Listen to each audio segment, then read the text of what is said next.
क्या हुआ चंद्रयान 3 के साथ शेड्यूल टाइम से पहले? आखिर चंद्रयान 3 मिशन से जुड़ी क्या है खुशखबरी? क्या चंद्रयान 3 23 तारीख से पहले लैंड करेगा?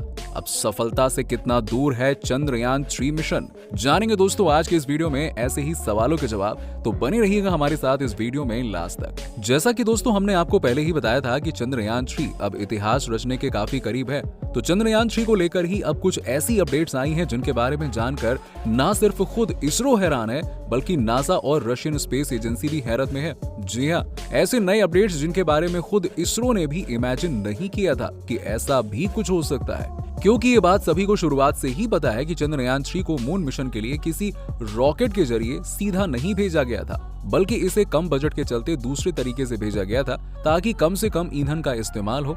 वैसे दूसरी वजह यह भी थी कि भारत के पास इतना पावरफुल कोई रॉकेट है ही नहीं जो कि ऐसे किसी मिशन में किसी भी स्पेस सैटेलाइट को चांद या फिर किसी दूसरे ग्रह पर सीधे तौर पर भेज सके। जी हाँ, तो दोस्तों अब आपको बता दें कि इसे भेजने के लिए जिस तरीके का इस्तेमाल किया गया था उसमें 42 दिन का वक्त लगने का अनुमान लगाया गया था।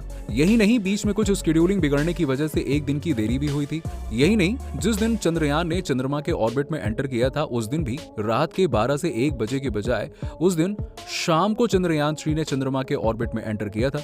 यानी साफ तौर पर चंद्रयान 3 अपने शेड्यूल टाइम से लेट चल रहा था, और इसी वजह से इसरो के वैज्ञानिकों ने खुद भी पिछली अपडेट्स के दौरान बताया था कि हो सकता है कि चंद्रयान 3 की लैंडिंग अब 23 अगस्त की जगह पे 24 अगस्त को हो। लेकिन दोस्तों स्पेस की दुनिया इतनी अलग है कि कई बार अंदाजे गलत भी हो सकते हैं, और ऐसा ही कुछ हुआ है इस बार के अपडेट्स में।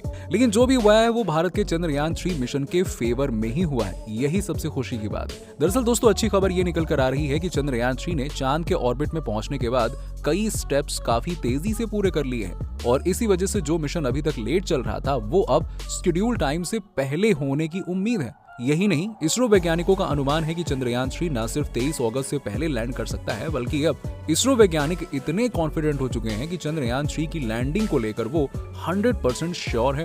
दरअसल दोस्तों नए अपडेट्स के मुताबिक चंद्रयान 3 चांद के ऑर्बिट में एंटर करने के बाद काफी जल्दी चांद से 1437 किलोमीटर की दूरी पे पहुंच चुका है। अब जाहिर सी बात है कि चंद्रयान 3 इस दूरी को और भी जल्दी कम करके लैंडिंग के लिए तय दूरी पर भी जल्दी पहुंच जाएगा और फिर चांद पर लैंड कर जाएगा। यही तो हम सब चाहते हैं। लेकिन आखिरकार ये सब हुआ कैसे? आखिर कैसे चंद्रयान 3 ने इतनी जल्दी इतनी लंबी दूरी को तय कर लिया? चलिए जानते हैं। लेकिन उससे पहले अगर आपने अभी तक हमारे चैनल को सब्सक्राइब नहीं किया तो फटाफट हमारे चैनल को सब्सक्राइब करके वीडियो को लाइक कर दीजिएगा। दोस्तों इससे पहले हम इस बात को जाने कि चंद्रयान 3 ने चांद से दूरी को कम कैसे किया, इससे पहले थोड़ा सा हमें उस तरीके या फिर तकनीक के बारे में जान लेना चाहिए जिसकी मदद से चंद्रयान 3 कम से कम ईंधन में चांद तक पहुंचा है, क्योंकि इससे चांद पर चंद्रयान 3 की हो रही एक्टिविटीज को समझने में काफी आसानी होगी। तो दोस्तों मून मिशन की शुरुआत की बात की जाए तो इसकी शुरुआत चंद्रयान 1 से हुई थी, जिसकी सक्सेस के बाद चंद्रयान 2 को चांद पर भेजा गया। लेकिन चंद्रयान 2 लैंडर के क्रैश होने की वजह से पूरी तरह से ये हमारा चंद्रयान 2 सक्सेसफुल नहीं हो पाया। लेकिन हमारे भारतीय वैज्ञानिक किसी असफलता के बाद हार मानकर घर बैठने वालों में से तो है नहीं, बल्कि नाकामयाबी से सबक लेकर आगे बढ़ने वालों में से हैं। और इसी का उदाहरण है चंद्रयान मिशन 3।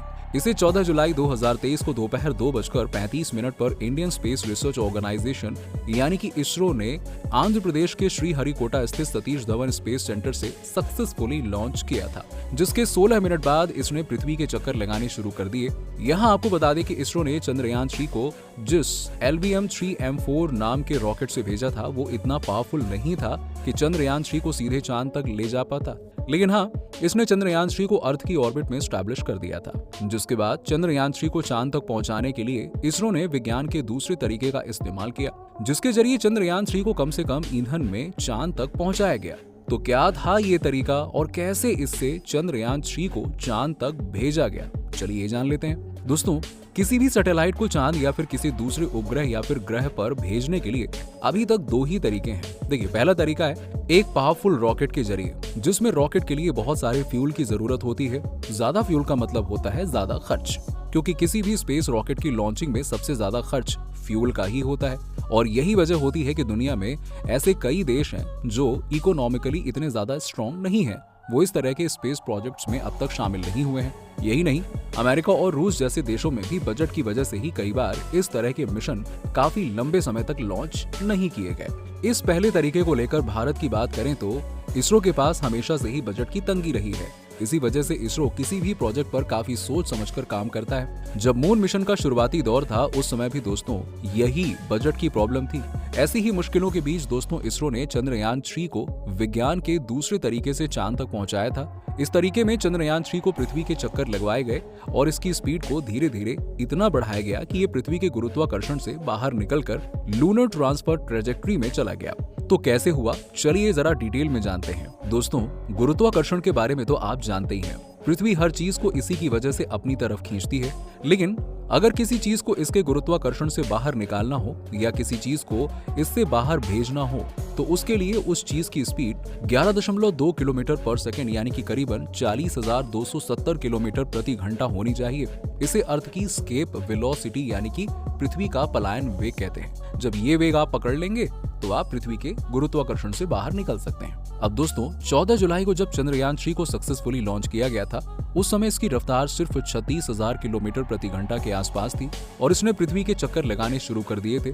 उस समय इसकी पृथ्वी से पेरिजी यानी कि कम दूरी 170 किलोमीटर और एपोजी यानी कि सबसे ज्यादा दूरी 36,500 किलोमीटर थी, जिसके बाद इसकी रफ्तार को बढ़ाने के लिए 15 जुलाई को इसकी पेरोजी को बढ़ाया गया और इसके लिए जब चंद्रयान 3 पृथ्वी की सबसे कम दूरी यानी कि पेरिजी पर पहुंचा तब इसके इंजन को कुछ समय के लिए स्टार्ट किया गया, जिससे पेरिजी 170 किलोमीटर से बढ़कर 173 किलोमीटर हो गया और एपोजी 36,500 किलोमीटर से बढ़ के 41,762 किलोमीटर हो गया। इस तरह दोस्तों इसकी पेरिजी और एपोजी को बढ़ाया गया और इसे अर्थ की एक ऑर्बिट से दूसरी ऑर्बिट यानी कि इनर ऑर्बिट से आउटर ऑर्बिट में डाला जाता रहा। इससे हुआ ये कि धीरे धीरे चंद्रयान 3 की रफ्तार बढ़ती गई।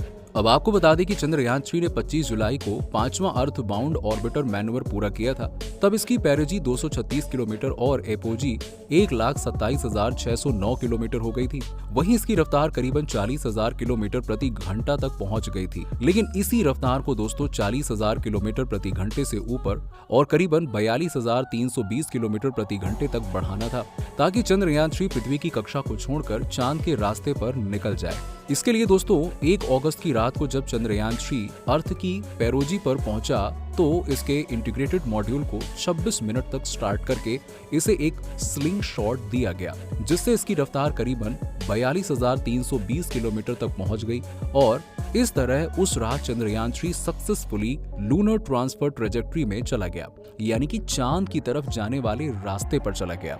इसके बाद चंद्रयान 3 ने करीबन 5 दिन का वक्त तय किया और पृथ्वी से चांद तक की 3,84,400 किलोमीटर की लंबी दूरी तय की। यही नहीं, इसके बाद 5 अगस्त को चंद्रयान 3 चांद के ऑर्बिट में दाखिल हो गया। आपको वीडियो कैसी लगी हमें कमेंट सेक्शन में कमेंट करके जरूर बताइएगा। अगर वीडियो अच्छा लगा हो तो वीडियो को लाइक करें और अगर आप हमारे चैनल पर नए हैं लेकिन अभी तक हमारे चैनल को सब्सक्राइब नहीं किया है तो चैनल को फटाफट सब्सक्राइब कर लीजिए। साथ में लगे बेल आइकन को भी प्रेस कर दीजिएगा ताकि ऐसे ही वीडियो के अपडेट्स और नोटिफिकेशंस आपको मिलते रहें। चलिए ये वीडियो यहीं पे समाप्त करते हैं, मिलते हैं आपसे अगले वीडियो में। तब तक के लिए टाटा बाय बाय।